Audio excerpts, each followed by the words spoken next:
Happy birthday to Matthew Berry, who absolutely bang, let's go. drinks. Yeah, bang, bang, let's go. He finally can drink for free. Yes, it's about before time. the show, Jay said, well, see how many you have left, which is a really nice comment to somebody on there. Could only be 10 or 15 of these bad boys left. This guy's outrageous. Oh, look at this. Kevin. Wow, there it is. Kevin. TV star. Our beloved Kevin stage remains manager, the number Kevin. one regular. Everyone thinks he's Brian Daboll. He's not. You're not supposed to say your wish out loud. No, you can't. It won't come true. There we well go. done. There we go. Happy birthday, Barry. My ankle socks gift should arrive soon. That's right. We got to keep the ankles out Very there for America. Fantasy Football Happy Hour with Matthew Berry. Welcome to the Fantasy Football Happy Hour. Connor Rogers, Jay Croucher, and just another year older out there, Matthew Berry. Matthew, how are we feeling? The bones ache a little bit more today? No, weirdly, they ache just about the same amount. I have just literally the same amount of ache, so it's been good. But yeah, no, I'm in an undisclosed bunker here in Florida somewhere. Thank you very much to NBC for allowing me to spend a couple of days after my birthday with my family in the warm confines of the state of Florida. There you go, Jay. The real story is Kevin's continued airtime. He's really honestly rising star of the fourth season of Fantasy Football Happy Hour. If that's a peacocky, I'm voting for I'm not Kevin. sure how I feel about it, but it is happening. It's happening in front of our very eyes. Yes, maybe we'll get some waiver wire takes from him or something at some point today, because that's why you're here. If you're a real sicko, you're playing for something in Week 18, we're still going to cover waiver wire with you. We're going to recap the game. Plenty to do. MVP race, Jay. It's amazing how a lot could change in 24 hours. I'm dressed in black for the funeral of Matthew Stafford's MVP chances. Might be very much over. Yes, Matthew. I have a question. I just have a question. Is Kevin, in terms of on-air appearances, is Kevin the new Big Show? The new Penn State Blake, if I may? I just feel like Kevin has made a lot of appearances. Big Show always found a way to work his way onto camera. That's the difference. Penn State We Blake. asked Kevin to do things on the show. Big Show pushed for airtime, so there's a little bit of a difference. There's no doubt. Game. Yes, and both are fine. Everybody has their own avenues to stardom. But I would definitely say label them as different characters. Penn State Blake, I don't know what bucket to put him in, but I will give Penn State Blake some love. He's the first person that was ever hyping up Parker Washington for very, very obvious reasons. Shirtless Ben Johnson asked the Aloha Bricks, Barry visiting you on the Big Island. No, doesn't seem like it, Matthew. No, I'm stateside. Like I said, I am in Florida. So, but, listen, Aloha Bricks, if the invitation's there, I love Hawaii, man. Maui and Kauai especially are beautiful islands, but I'm a big Hawaii fan. So anytime, it's just a long flight with kids from the East Coast. All right, Jay, I hate to do this, but it needs to be brought up because we can't talk about the League of Assholes all year without the official results. You gave it a real valiant effort. Yeah. Did Mumfield actually appear in your lineup for the championship? Okay, Mumfield didn't start. Yeah, it was Michael Mayer in the end. It's the year of Rotopat, not just in the Guillotine League again, but in the League of Assholes. Rotopat, who absolutely deserves to drink for free today because he had the clean sweep on the Fantasy Football Happy Hour in both Guillotine, in our main league. Guy's just an ace. What can you say about Rotopat? So shout out to Rotopat, Jay. Sorry for the runner-up situation. Yeah, the season didn't just end. ran out of gas. Yeah. Ran out of horse. I'm the Detroit Lions. Don't have any players left. Yeah. So I lost the equivalent of Brian Branch and Kirby Joseph, et cetera, et cetera. I knew it was over for me when, I'm considering starting like Kanata Mumfield in the championship game. And I'm weighing up like, maybe we go with Theo Johnson, really relying on Michael Mayer. Brock Bowers going down, Tucker Kraft going down. It wouldn't have mattered. Rotopat had the better team. He deserved to win. Congratulations, Rotopat. Matthew, any message for your small step back for a major comeback next year? Yeah, just, look, we have something to build on here. Much like Kyle Shanahan winning the final 6 games of his rookie year as a head coach, we had a stumble at the beginning of the year. We had some injuries, we didn't have guys in the right places. We made some changes at coordinator, but we finished the season strong. 7 straight wins. We end up defeating Connor by almost 100 points. Wow. In the 7th place game. High stakes game. So something real in the 7th place game. And so we finished 7th. We of all the non-playoff teams, we are the best. And so, we're the roto-pat, if you will, of the non-playoff teams. And so, I'm now champion of 2 of the last 3 years, 66% of the time. I have been your champion 2 of the last 3 years. Yes, I am your champion. And so, overall, we feel pretty good and something to build on for 2026. Aqua Rob said, unranked regular here. I won the ship. Thank you for all the advice. Ended 12-2, and my steal of the draft was Olave in the 9th round. What a close from Chris Olave. A lot of guys who, really came good late and turned it on. I'm just looking at my team that I ended up starting in this week. This is why the fantasy league should finish in week 16, frankly. I think we're getting closer to that with how bad it was this year. It's like Kyle Williams, Michael Mayer, Jake Tonges, who actually gave me a fighting chance. But there was a lot of injuries. Pat had the superior team in any case, but it gets a little. Things start now to get wonkier in week 17 as opposed to previously. I think it was more the fun. Well, it becomes very clear in the final 2 weeks what needs to be done for the draft order. So if you have a star on a player that tanks, I know it's taboo to almost say that, like Brock Bowers of the world or whoever it may be. It gets trickier and trickier. Ryan Oswald said only Barry can make himself a champion, not even making the playoffs. It is a special talent you have, Matthew. You know what? I have to tell you something. Ryan Oswald is meaning this as an insult. I take it as a compliment. I've said this many times and many times before. There's very little in this world that I do well. I don't have a lot of talents, but one thing that I am the master at, one thing that I believe I am better at than anyone in the world is taking any subject and somehow making it about me. I am truly a master at that. And so Ryan Oswald, 3790, I appreciate you noticing that. You are correct. You are absolutely correct. My 7th place victory, once again, will ring out among the halls of fandom there. But I will say this, I do want to hear from the regulars. I appreciate the non-ranked regular chiming in there. If you won a championship, or even if you won a 7th place game, which are almost as important. Most people don't know that they did. We want to hear from you throughout the show. Please, this is your time to brag. This is your time to shine. One fun, quick question before we break down the playoff picture, because that's what's going to be really important this week, whether you're playing daily, whether you're still playing for something. Scott McClory said, who do the hosts believe will be the first overall pick in 2026? Are we unified on Bijan? It's Bijan Robinson, yeah. I think so, too. No. Listen, I put out my top 50 overall, my way too early top 50 rankings for 2026. It's on rotoworld.com, NBCsports.com right now. I'm a company man.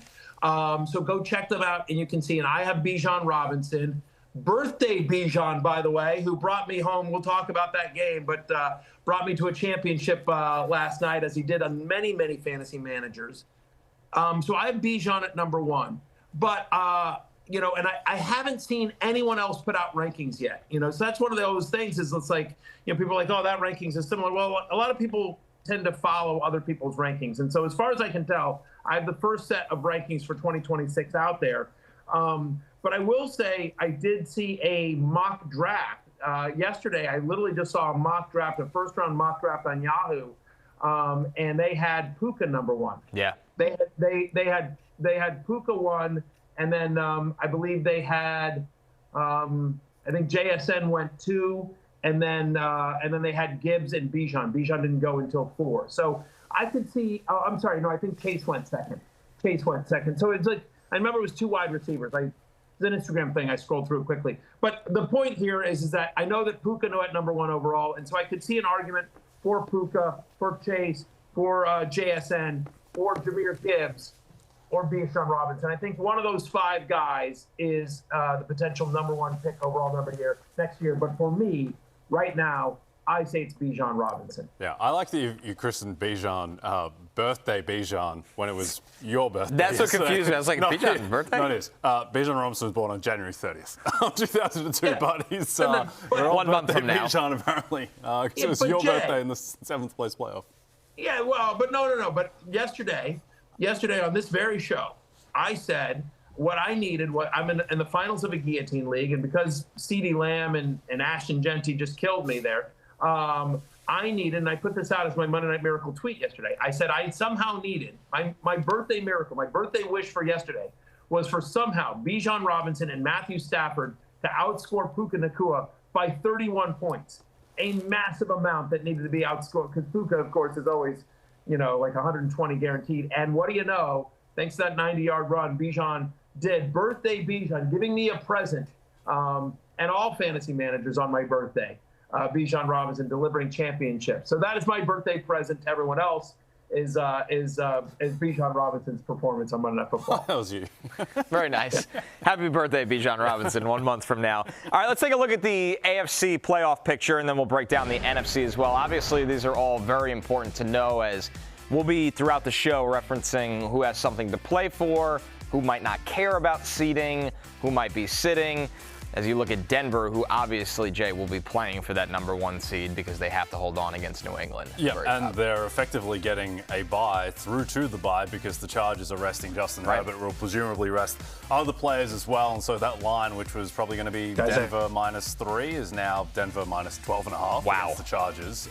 So the Chargers and the Bills, I don't think they care too much about being the 6 or the 7. Of course, Sunday Night Football will be the Ravens and the Steelers, which is going to be absolute cinema. That is for the division. And of course, as you see right here, clearly for a playoff spot. But like I said, we'll sprinkle in thoughts throughout the show on this entire playoff picture. This is the NFC. You have Seattle and the Niners. Everything, of course, will be on the line. But you have the Bears, who have clinched the NFC North, as we've mentioned, as have the Eagles, who have clinched the NFC East. Although seeding in this one, Jay, can matter a lot because of the certain matchups, even if you're on the back end of the bracket. Yeah, so the Packers are locked into the 7. They cannot move. The Rams, once again. Yeah, the Rams can move around between the 5 and the 6, but it looks like there's been reporting that the Eagles may rest their starters against Washington because the Bears are favored and likely to beat Detroit. If the Bears beat Detroit, they will clinch the 2 seed, and then we have the 1 seed at stake between Seattle and San Francisco. The funniest thing here, though, is that because of random tie breaks, and I think most people know this by now, but if the Falcons beat the Saints, then the Panthers clinch the NFC South, even if they lose to Tampa Bay. Right. And is Tampa currently favored in that game? I would assume at home they are, but it's very small. Tampa are 3-point favorites in that game, but they're unlikely to make the playoffs because the Falcons are 2.5-point favorites over the Saints. Wow, that's a crazy trickle effect there in the NFC. All right, with that, let's get to Waiver Wire and talk about the quarterbacks right at the top here. As we look at Tyler Shough is our #1 name to know. These are the quarterbacks since week 14.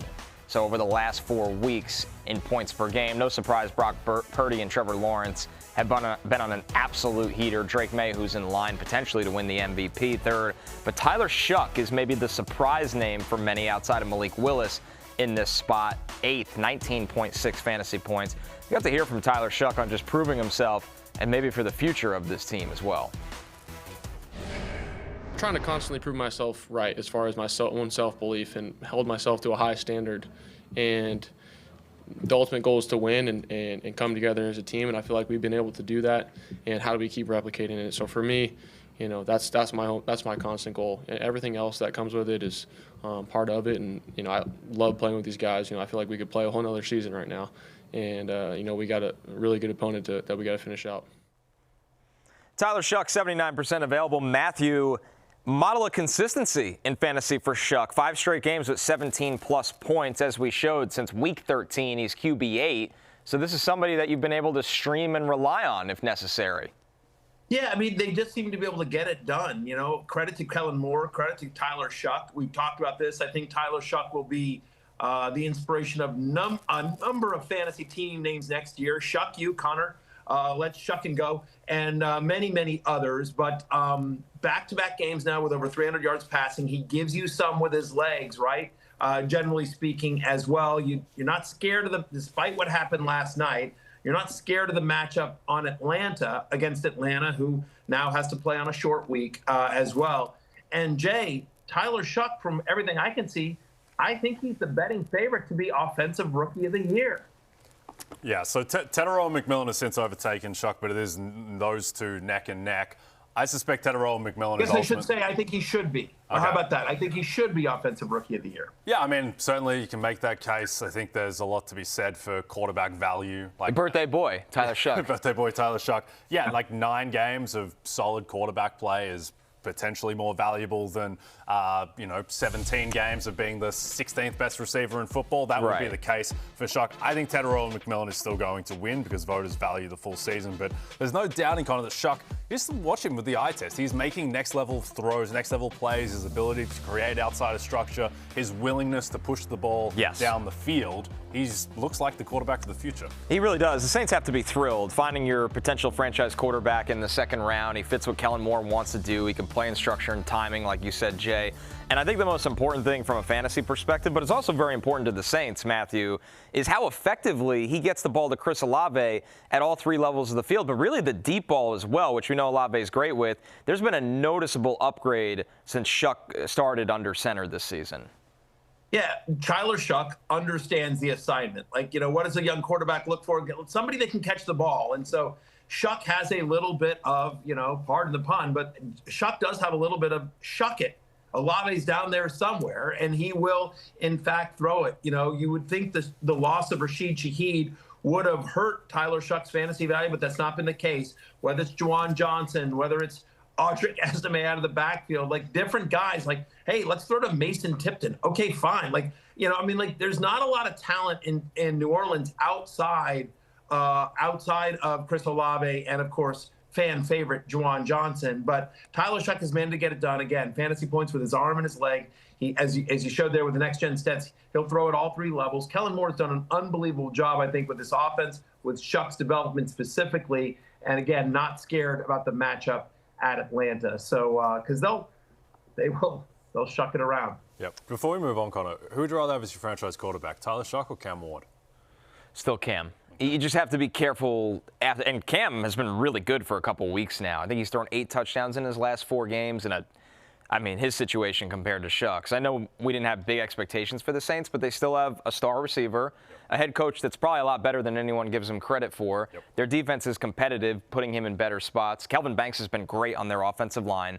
But the fact that the combo is fair says a lot about what Shough has done.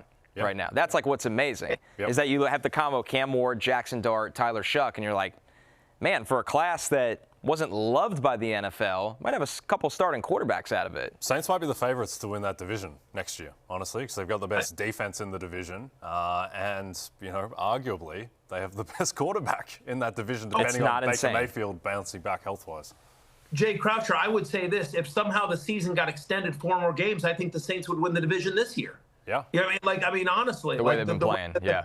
Yeah, the way they're playing and the way the Panthers and Buccaneers keep trending downward. The other thing that I will say, the last thing, and then we move on to our next quarterback here. But, again, I'm not throwing a stone in a glass house, because as somebody who makes, a bunch of predictions every single day, as somebody who went on the Tonight Show and said he was worried about James Cook this year. We've all made bad predictions. But I will say it is funny in retrospect to go back and look at some of the draft pundits who were beside themselves when Tyler Shough was taken ahead of Shedeur Sanders. They could not believe it, and now Tyler Shough has a legitimate shot. Maybe he won't, Jay, but he has a legitimate shot at winning Offensive Rookie of the Year, and people were beside themselves that how dare the Saints take Tyler Shough ahead of Shedeur Sanders. Yeah. Overreactions with Shedeur Sanders, unbelievable. Yeah, if he doesn't win, he'll finish second in Offensive Rookie of the Year. So a great season for Tyler Shough. Says everything in the small sample size. Another guy, small sample size, but give it a couple months, he's about to be one of the richest free agents in all of football, and that's Malik Willis. He's 98% available right now.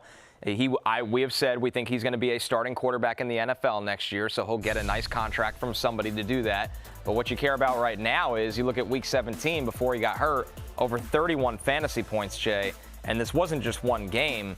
You look at the 3 starts he's made over the last 2 seasons for the Packers, he's had over 23 fantasy points, especially with the rushing element. Yeah, so his game is obviously translates incredibly well to fantasy. You said, Connor, yesterday you think there's a reasonable chance he's a top 10 fantasy quarterback next year because of the rushing value that he adds. How much do you think that he is a product of Matt LaFleur's system? Because Willis, whenever he plays, Jordan Love, whatever, they all like hyper efficient EPA gods in terms of the efficiency they put up. How much do you think it's LaFleur and how much do you think it's Willis? I think it's given him. Before you answer that, hey Connor. Yeah. Connor, before you answer that, I want to add more to Jay's question, because I think that's a really important question, because the development of Malik Willis has been something that's fascinating to me as well. Because I remember him drafted out of Liberty. People were like, I'm not sure this guy is an NFL quarterback. We get the skill set, but is this guy somebody that can translate to the next level? And when he played for Tennessee, he looked lost. I mean, he just looked like, okay, this is, small school quarterback has no business in the NFL, goes to Green Bay and, to your point, is now going to be a very rich man, has kind of reclamated his career. And so as we talk about sort of the transformation of Brock Purdy, the transformation of Josh Allen, I think Malik Willis quietly is on that same sort of path of so I'd love for you to talk. I know Jay asked you specifically about LaFleur's system, but I would love for you to just talk about how you scouted him as a quarterback out of Liberty, at a small school Liberty, and then, now to being the starting quarterback of the Packers in Week 18. He was my 33rd overall player in that draft, and he went a lot later than that. So for me, and that's because when I put a quarterback outside the first round, but right at the top there, it's your tools, right? You're betting on tools. And sometimes it takes a while or you're disappointed. Like you look at Will Levis, he's been that guy before. Other times it's Malik Willis, where if you're reacting in the first year or two, you're doing the process wrong because it's all about development. Malik Willis, really fast, rocket arm, not the biggest guy, but in terms of NFL processing and playing in a drop-back structure, he's going to need time. And when you go to LaFleur, I think to answer your question, Jay, LaFleur has given Malik Willis a floor as a passer.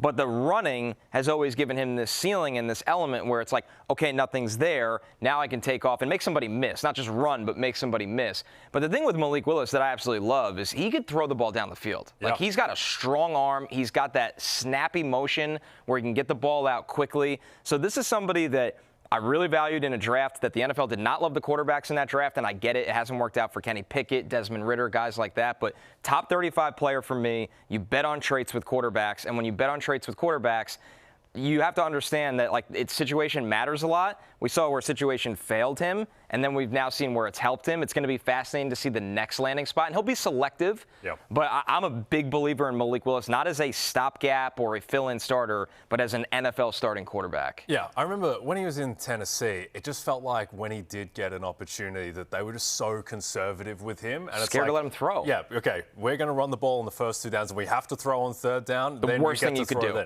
And then it was there was this one Sunday night football game, I think against the Chiefs, where it was very clear that, it's kind of like how D'Amico Ryans and the Texans do it a little bit, where it's like, we're just going to lean on our defense and we will make throws only when we have to. Right. Whereas LaFleur is like, no, you're a real quarterback. You're going to make all the throws, at least a lot of the throws that Jordan Love makes, and have a lot of the options that Love has in this offense. To your point, some of the down the field throws, some of the accuracy on the deep balls, particularly against the Bears, that touchdown down the left sideline, he is making next level throws. The Packers, I don't think the Packers have punted in 2 weeks. It's been a very efficient on the rails offense, even with Malik Willis. This one from Mick Genuine, Malik Willis to Arizona, definitely one of the teams that I think would be interested in him. Arizona, before any cuts, has almost $40 million in cap space next year, so they have the money to go do it. They're going to need a starter. We're assuming the Kyler Murray era is over in Arizona. We'll see if there's a new regime, which would matter a lot as well, but I don't think it's the craziest take. And if that happened,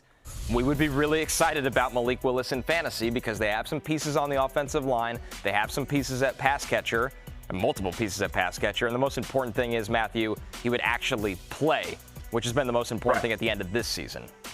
For sure. And the only reason why we don't have him above Tyler Shough as a waiver target for this year for leagues playing in Week 18 is you see the schedule right there. We prefer Shough at Atlanta versus Malik Willis going on the road at Minnesota. Others receiving votes. We know Bryce Young's going to play the whole game at Tampa Bay in that pass funnel defense. Panthers need this win to get into the playoffs, unless, of course, Atlanta can take care of business. Cam Ward at Jacksonville, no reason why he wouldn't play. And right now, we'll see how it progresses over the end of the week, but we expect Lamar Jackson not to play Sunday night and Snoop Huntley to once again get the start against the Steelers on Sunday Night Football and the company man as the Ravens and Steelers play for the NFC North. Win or go home. That is what's happening there. The last thing I'll say on Malik Willis here, just to wrap up this conversation, Connor, when you talk about, a tools guy that is clearly a developmental project, there's a lot of tools, fast with a big arm, but obviously needs some seasoning. And that's what he got in Green Bay, where he didn't get in Tennessee. Boy, oh boy, would I love to see Anthony Richardson go spend a year with Matt LaFleur sitting behind Jordan Love. You know what I mean? Great You just call. sort of, when you think about Trey Lance, think about Anthony Richardson, some of these other guys that, again, similar to Malik Willis, really toolsy, undeveloped players that just need right structure and system. I mean, I think the Colts have screwed up Richardson 6 ways till Sunday and needs a fresh start there, but still believe obviously in that kid's tools. And Trey Lance, I think the jury's still out there as well. Yeah, I agree. I think that would be a great fit for a guy that just really needs to sit and kind of maybe watch in the right system for a little bit now. So the deeper league targets, yeah, I mean, you saw the list there. No Justin Herbert and Phillip Rivers this week as well, Jay. Yeah, Riley Leonard, even though he can run around a little bit in theory, going up against the Texans defense in a game the Texans want to win. Not good. You can probably do better elsewhere. Trey Lance as well, going up against the Broncos defense, not almost the same situation. Particularly appealing, basically the same thing. With Tyler Huntley, is an interesting one because if he does play, then we saw the rushing value. We see his potential value as a streamer, but the Ravens in that one are 3.5-point favorites. So the market on the road in Pittsburgh at Matthew's favorite stadium in the NFL, Acrisure Stadium. So I think that there is some chance still that Lamar Jackson gives it a go, clearly. So that is just one to monitor. Feels like if Lamar was ruled out, that's at least down to 2.5, right? I think the Steelers would be slight favorites. Okay, so this line is assuming he's playing at the moment. I think so, but he's got to do everything to play. Yeah, this is what it's all for. It's just like all the reporting always around Lamar. The report is he's got a back bruise 2 weeks ago. That doesn't do him any favors in terms of his reputation coming out. So, yeah, I don't know what's going to happen there, but there is a material chance Lamar plays clearly. Let's get to running backs here. Dylan Sampson is our top guy, 71% available. And this is really, you have to go to the matchup here in this spot specifically because it's the Bengals. And why Sampson didn't have a great week last week, Matthew, played the Bengals in week 1, where there was also no Quinshon Judkins, and he was quite effective in that role. Yeah, had over 17 points in that week 1 matchup, 20 touches, over 90 yards from scrimmage. And I think the encouraging thing here beyond just the matchup is while it wasn't a productive game, the usage was there. His first game back last week with the Browns, he led the backfield of Cleveland with 14 touches. He had a 13% target share. And so, there'll be some other guys here. You see some Raheem Sanders mixed in as well. But for me, Dylan Sampson is the lead running back in a great matchup. Bengals give up 166 yards from scrimmage to opposing backfields, almost 30 fantasy points per game. It's going to be a lot different sledding for Dylan Sampson this week against the Bengals than last week against the Steelers. So, again, I think he's 15 touches in a great matchup. He'd be my number 1 running back if I had to pick up someone and was playing in Week 18. Audric Estime, 89% available. Jay, what matters here is 79% snap rate in Week 17. Handled 15 of the 17 team running back touches. If you're worried about the Taysom Hill Jets experiment, don't be. Evan Hull as well, not really intruding too much. So, yeah, Audric Estime, clearly the running back that you want. And looked good. Yeah, he looked good. He looked explosive. He had the breakaway touchdown run. He was breaking tackles, missing tackles, we see over the last 2 games. His usage soaring in that game against Tennessee. Falcons' run defense is not particularly imposing. And it seems crazy to say, but you kind of want shares of this Saints offense with how well Shough is playing and his ability to push the ball down the field, just the space that creates in the run game. Yeah, Matthew, it seems like this is now Estime's backfield to finish out the season, as the Saints have been one of the teams they've gone into evaluation mode down the stretch here, but unlike most teams, it feels like it's worked out in their favor across the board. Yeah, there's no question about this as well. You know what I mean? They may have had. I mean, again, I mostly download. I don't listen to NFL Stock Exchange, Connor, if I'm being honest with you. No insult taken. Right, but I know that I give you the click. That's the most important thing. But I know that Audric Estime has been sort of this poster boy for you guys on Stock Exchange, and I'm just curious, how much of it is you guys really like him, and how much of it is just he's just become a running joke of the show. He's kind of become a meme. The reason he became a thing was because so many people that listen to our show were obsessed with him. So we ran the joke that he was going to end up going 3 overall when we were kind of just middle of the pack on Audric Estime. But it's taken on a life of its own where one of our listeners, shout out to Brady Lamb, sent us a signed photograph of Audric Estime at Notre Dame. So you can't always decide your brand and fate, Matthew. We're just the Audric Estime boys now. Say, you don't get to choose your heroes. Sometimes they choose you. So if it's Audric Estime, so be it. Thank God he's turning the corner in his second situation. That is factually correct. Sometimes you don't choose your heroes. Sometimes they do choose you. And that is the case of Malik Davis of the Dallas Cowboys. We don't know right now whether Javonte Williams is going to come back. Remember, he gets banged up. He got banged up 2 weeks ago, came back and played last week.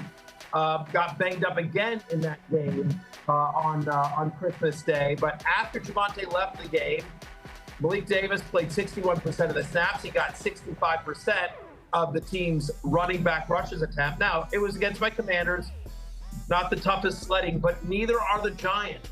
New York allows the 4th most fantasy points to opposing running backs. Running backs that face the Giants this year are averaging a league-high 5.6 yards per carry. Just because Ashton Jenkins and the fire dumpster disaster of the Raiders' offense they put out there last week couldn't do anything against them. Yes, I'm still bitter. Doesn't mean that Malik Davis can't be productive here. It feels like, Connor, when I watch him, like there's a burst there. There's a little bit of a wiggle, and I believe Javonte Williams is on a 1-year deal. It wouldn't surprise me. I'm not saying this is likely. I would never say anything's likely when you're talking about Jerry Jones. You don't want to try to predict that. But I would not be shocked. I'll just say, I think it's within the range of outcomes that they let Javonte Williams go or somebody signs him to a bigger deal somewhere else, and they go into the season with Malik Davis as their number 1 running back next year. I feel like he's shown enough shades of Rico Dowdle a couple of years ago when they let Zeke go that you're like, you know what, actually, this guy could be a lead running back in the NFL if he gets the run.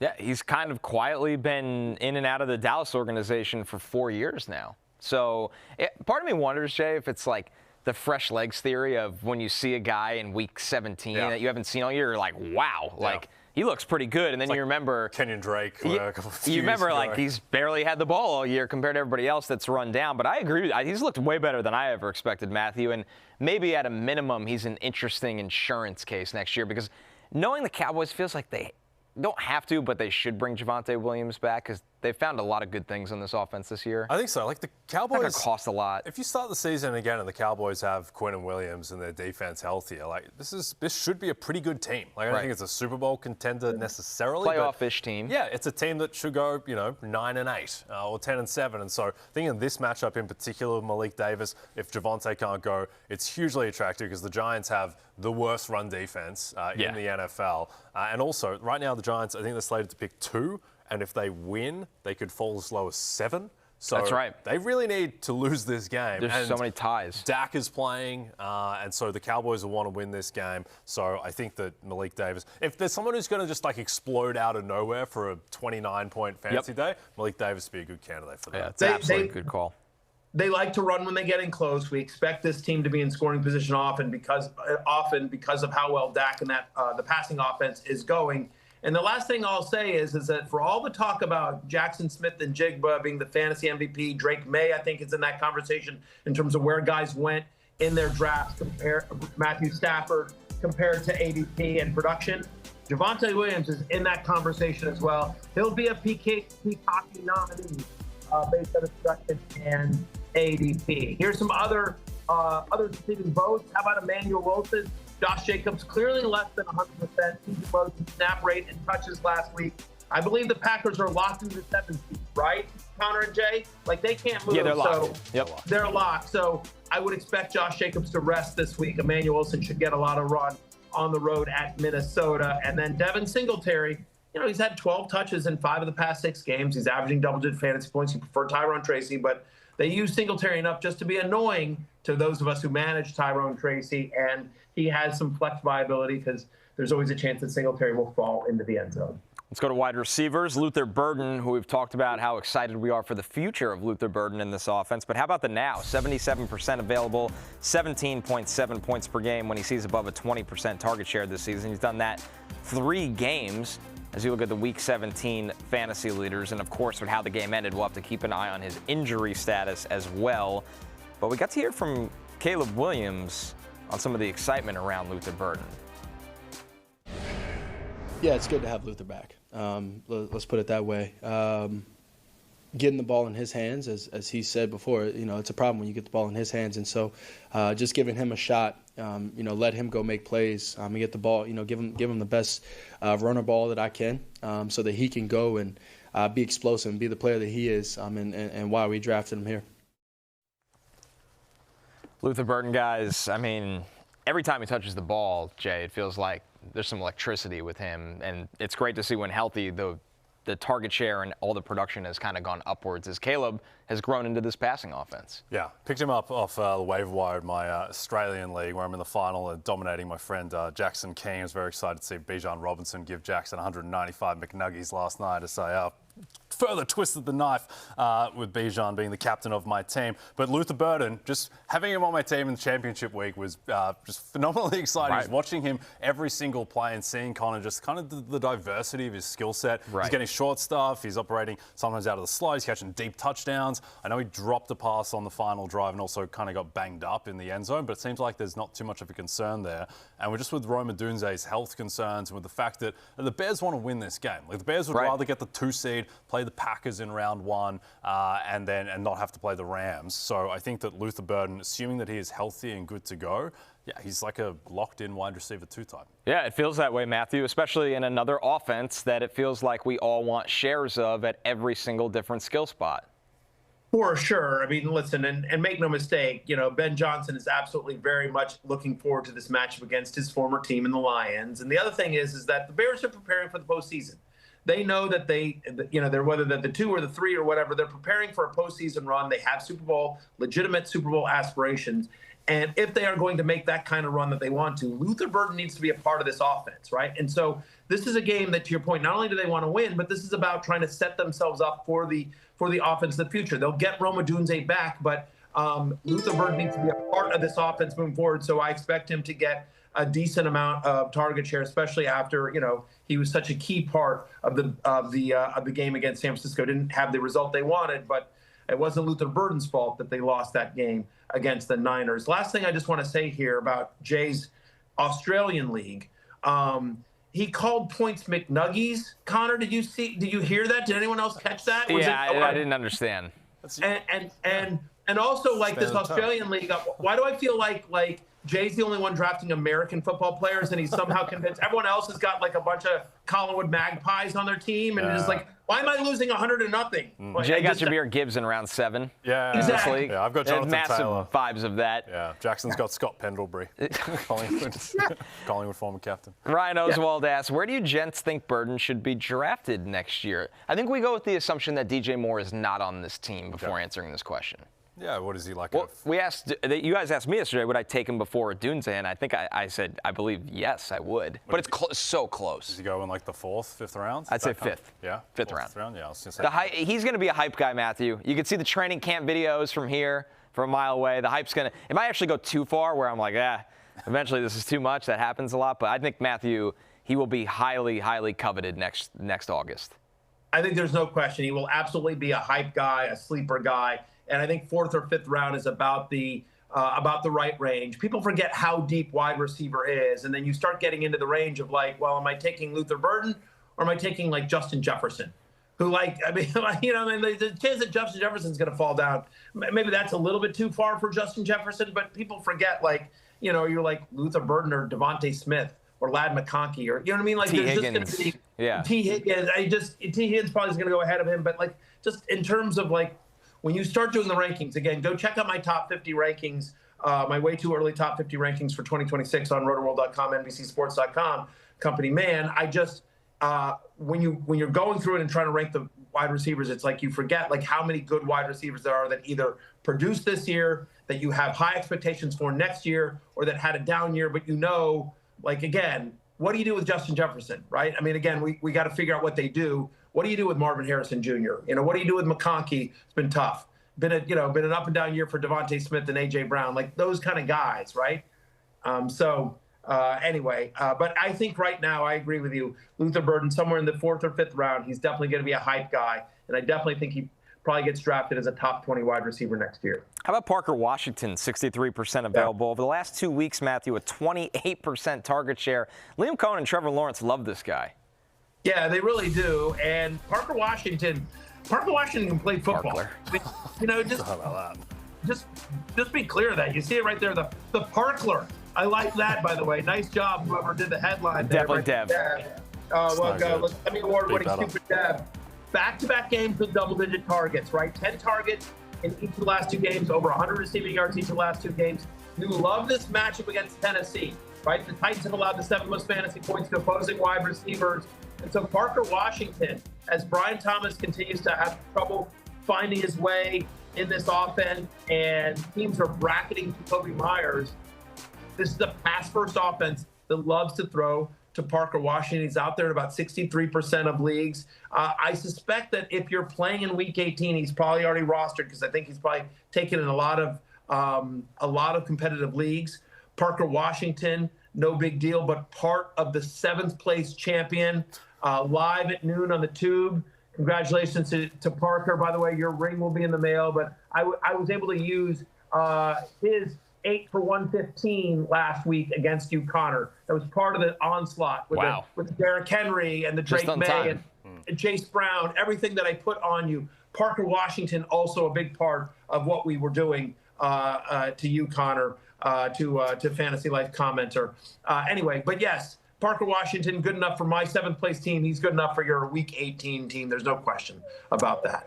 Jalen, I have nothing to say about this second consolation game. Let's move on. Yes. Jalen McMillan, 98% available, a team-high 20% target share in Week 17. I mean, it's not been pretty watching this Bucs offense, Jay. But I think what matters here is they are playing a very meaningful game somehow against the Panthers.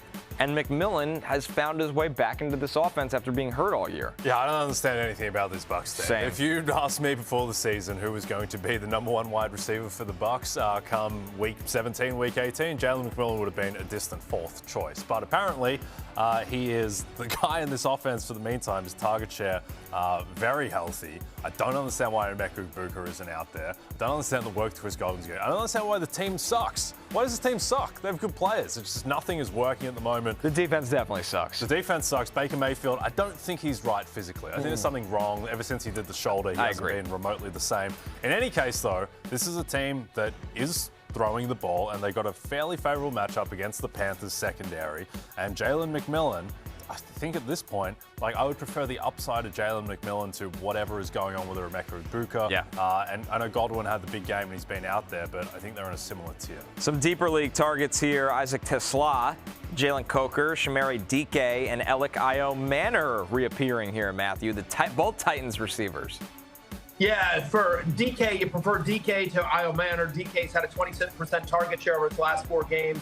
But Ayomanor got 2 end zone targets last week, so he started to reemerge. But going back to the top of those lists of the others receiving votes, Isaac TeSlaa quietly has scored in 4 of the past 5 games, 8 end zone targets in that stretch. He's a little bit touchdown or bust, but with the Lions out of it, I think they'll want to get a longer look at Isaac TeSlaa in this game. How about Jalen Coker? Cokeheads finally unite. We've got something here. Since week 12, he's had an 84% route participation, 18% target share. It's still Tedero McMillan and then Jalen Coker, but I think he's overtaken Xavier Legette for the #2 role in Carolina's passing offense, such as it is. And then you mentioned the 2 Titans wide receivers. They have to throw.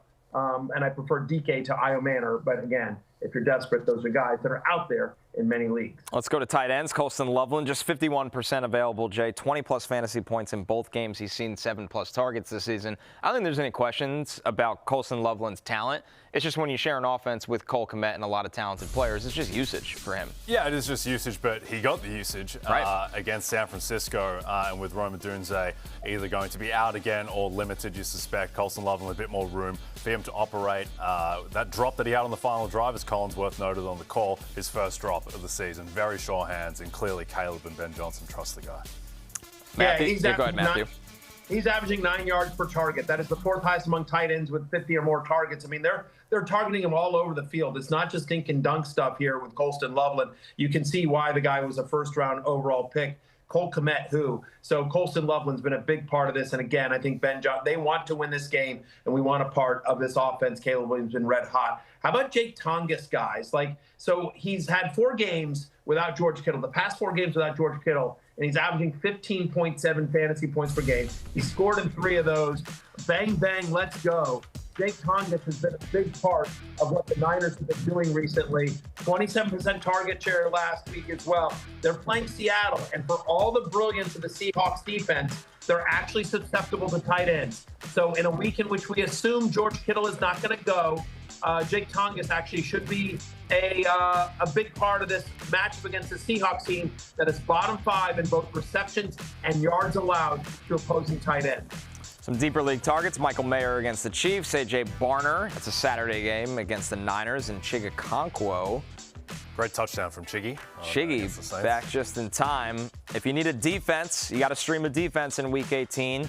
Jacksonville has Tennessee. Green Bay has what's left of this Minnesota offense. But to be fair, the Vikings have what's left of this Green Bay offense, and Brian Flores is cooking. The Ravens against the Steelers. No DK Metcalf again.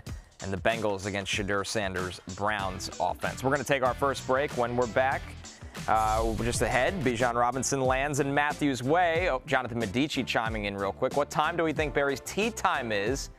And how many bevies will be had during the round? 8. Wow. You don't have to answer this, Matthew, but you can. Yeah, it's very. I'll just be very honest with you. The tea time's at 1:30, and I would take the over. That's a good way to be. All right, when we're back, Matthew Stafford losing his grip on the MVP race after Monday night. It unfortunately sounds that way.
All right, here's the notable fantasy performances from Monday Night Football. Yeah, the big guy at the top, the birthday boy, Bijan Robinson, 39.9 points. The only player with over 20 in this one, and that's really the storyline here as the Rams lose a little bit of a surprising one against what's left of the Falcons here, Matthew. Matthew Stafford, his MVP campaign is slowly fading away here. Yeah, he did not look good. I mean, honestly, credit to, Raheem Morris, my source, Raheem Morris, who, I think some people thought going into this game that, Sean McVay is going to know exactly how to attack Raheem Morris's defense, obviously, because they coach together. But credit to Raheem Morris, who know exactly all the tricks up Sean McVay's sleeve. And bad day at the office for Matthew Stafford. They did a good job of bracketing and limiting Puka Nacua, although, it came, within a millisecond of making, one of the catches of the year. And maybe the day looks a little bit different there. Still manages to get in the end zone here. But, yeah, credit to Raheem Morris for having this team in a game which was meaningless and they easily could have laid down. They showed up, they played, and they won a game against a good Rams team. And just thinking about the playoffs,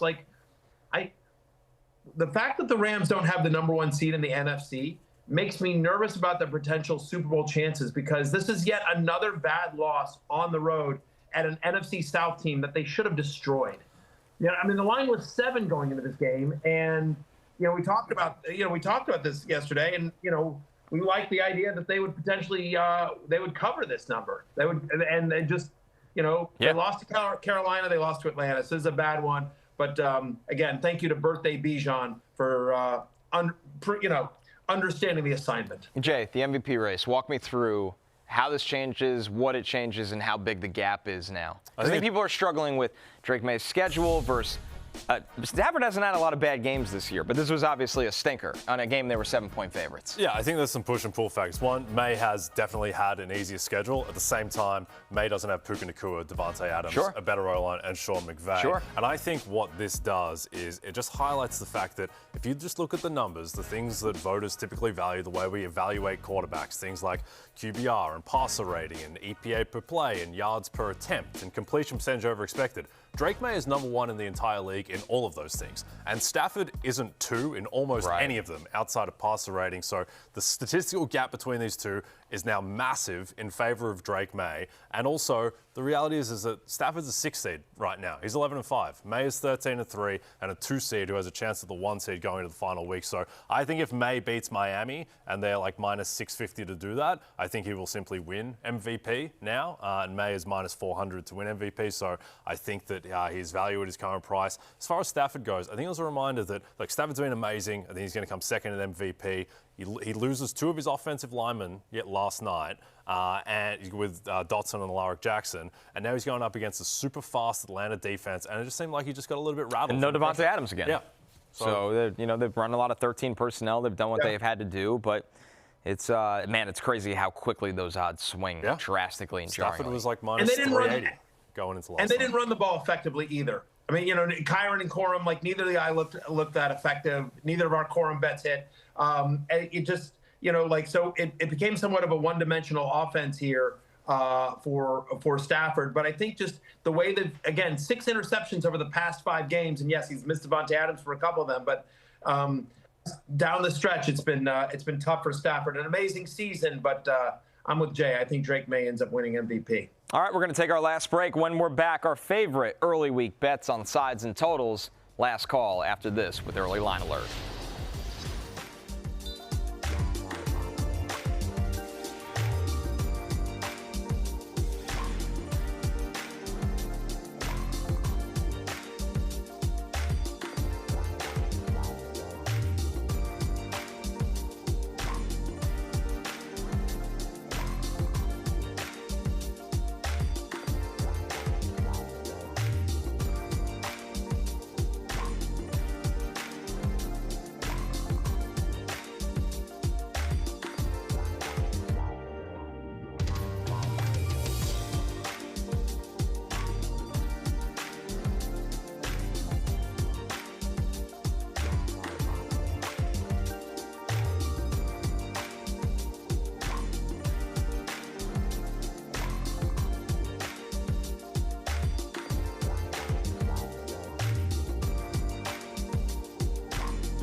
DraftKings Sportsbook is an official sports betting partner of the NFL, and new customers can bet $5 and get $200 in bonus bets if your bet wins. Download the app and use promo code FFHH when you sign up.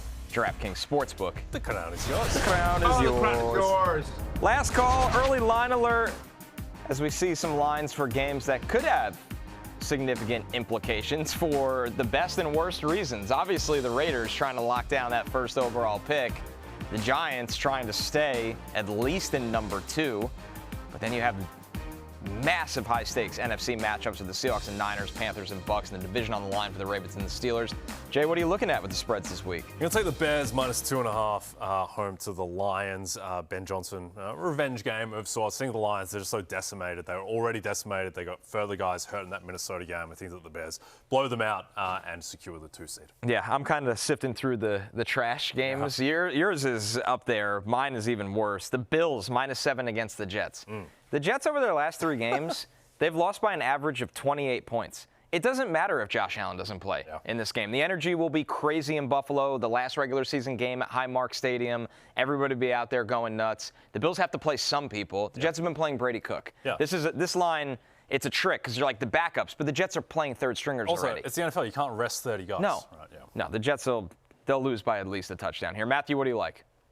Yeah, I like the over 44.5 in the Browns-Bengals game. Again, Bengals can't stop anyone. The Cleveland Browns offense, again with Shadur, have shown signs of life. And then you've got Joe Burrow on the other side. I think the Browns will focus on doing anything to get Myles Garrett that sack rate, which will open up a whole bunch of sack record, which open a whole bunch of things. So I think 44.5 is too low for a very good offense and 2 bad defenses at the moment. So give me the over in the Browns-Bengals game.